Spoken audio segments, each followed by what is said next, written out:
یو مولا تقریر کولو چې دمړو پشپسو کلوا پخا کی د ثواب ده کیر پوخ کی دا ثواب ده پلانې پو چرک چالول کونو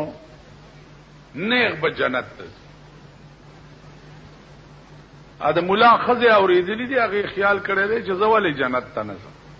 چرګ حلال کړي چا مولا کور ته تللی دی ویل چې دا چرکم زیو ویل خو تعال ته مانځه کې ویل چې چرګ چالال کو نیغ به جنت ته زینو مامدا چرګ رونی و چې زه جنت ته لاړ شم ستا ویل خدای کور روان کدا خو زه خلکو ته ویم ځان له خو نه ویم ولې دې چرګ 100 روپو چرګ دی حلال زمړې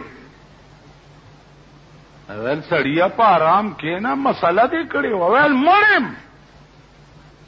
خلق را له مړ دې مولا مړ دې مولا مړ دې مولا مړ دې مړ ویلم بولو په کپنی کو خزه ورته پاسه بیختی وزه خول لدی وړي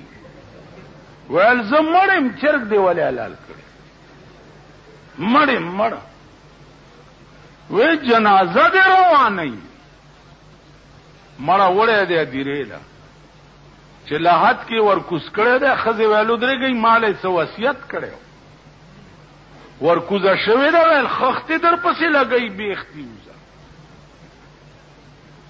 بندئی دی ویل مڑ مڑ اچرگ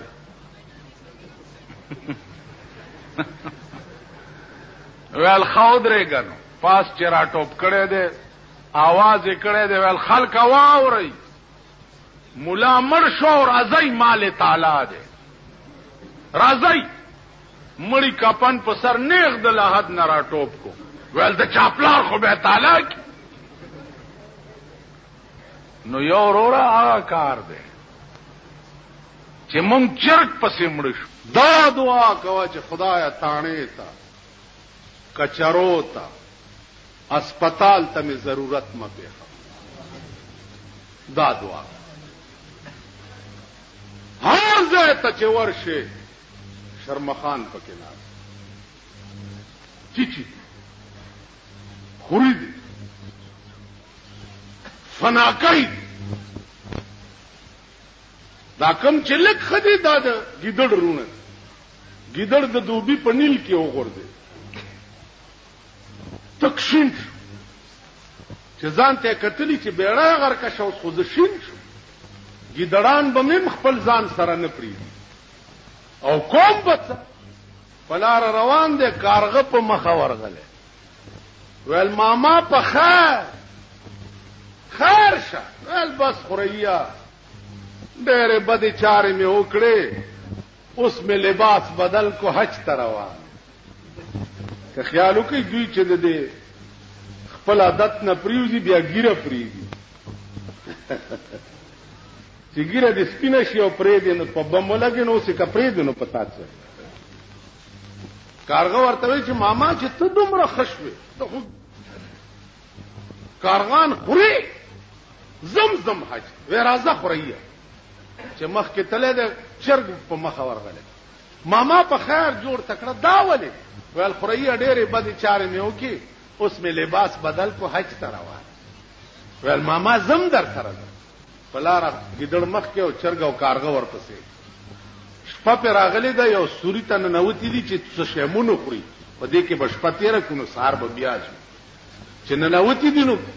ګیدړ وای چې ما خورایونو زه خو به ودشمه او تاسو لمبر په لمبر سوکای کوي چې سکران وړه راخه کارغه اول سوکای بزو چرګو د شوه دی کارغه تایل چې پریا راشه کنه په دې پنځو زما په دې خپوم زور کوا خبرې بکوش په بتیری چا ورته رانیز دې شوی دی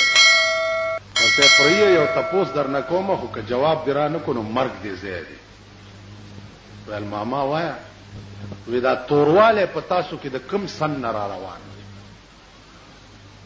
هغه ماما والله که څه خبرې مخ خدای دې څه پیدا کړی ول بس جواب درانه کو خلک خلای ورا چوله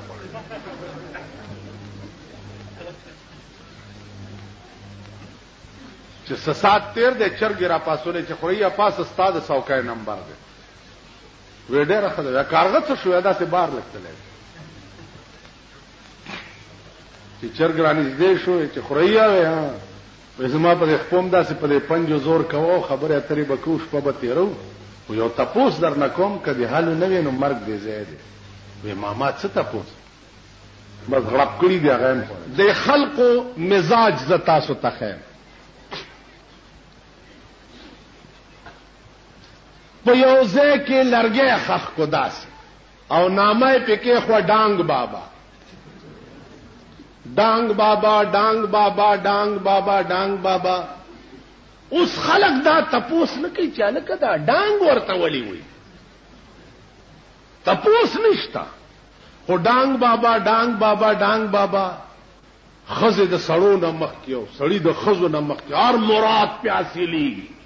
او ډانګ بابا ډانګ بابا مړه څوک غلافونه راوړه څوک پې دیګونه پخوه ډانګ بابا چې ډانګ بابا تاسو دې ځانونه ته وګورئ